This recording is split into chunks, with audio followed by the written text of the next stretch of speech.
I was going to work and I fell down the stairs at my apartment complex. The stair broke due to the base being metal and it rusted away from the concrete. I tore my tendon in my left elbow and I'm in a cast for 6 to 8 weeks. My back is all messed up. I saw the doctor, I got x-rays, and I'm seeing a chiropractor. Do I have a good case? The insurance contacted me. Do I get an attorney? I guess I'm looking for some advice. Thanks in advance. That's from Ricky. You know, Ricky, that's very unfortunate that that happened. And I can imagine that, you know, the injuries from something like that would be pretty severe. So seeking medical care is the first thing you want to do, but getting an attorney is also, if not the first thing, it's 1A. Go ahead and get a lawyer signed up on that so we can start the investigation process. But Brian, in Ricky's case, I mean, this is somewhere he lives, so he's paying rent. He's allowed to be on the premises, obviously. It sounds like there was some sort of a defect or a negligent maintenance if the stairs are a combination of metal and concrete.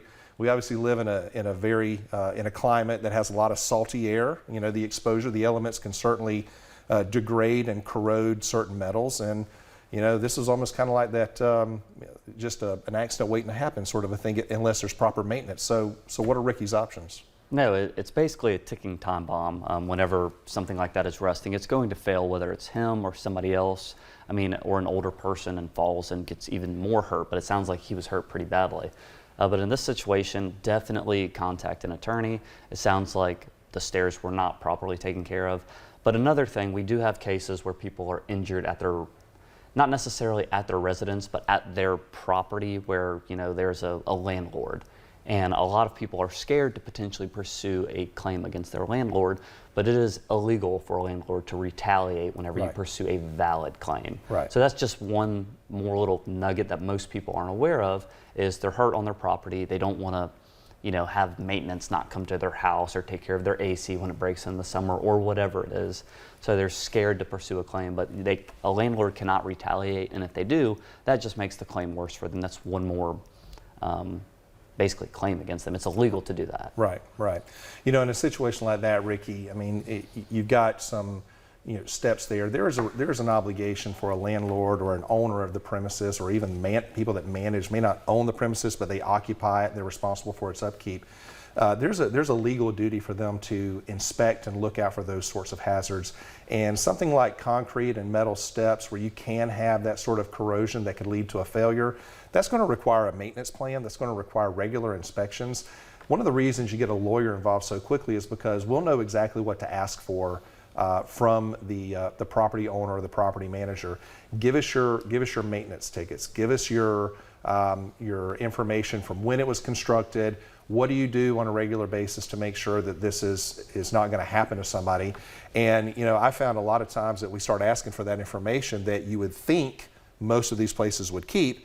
They don't have anything, which is either an indication of one or two things. Either they do it, they don't keep a record of it, or the more likely response is they don't do anything.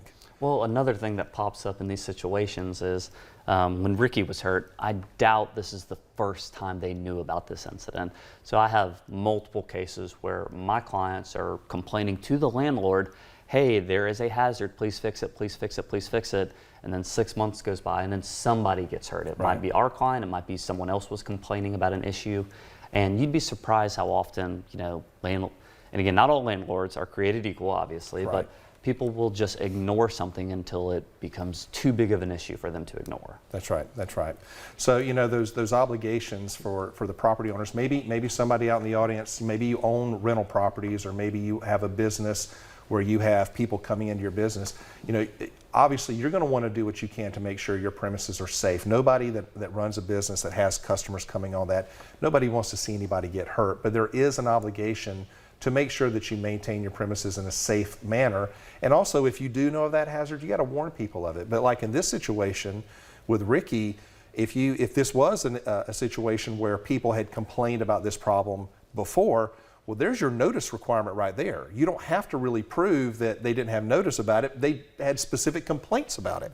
So, you know, the notice, you've checked that box, and then it becomes a matter of, all right, was there a failure to maintain?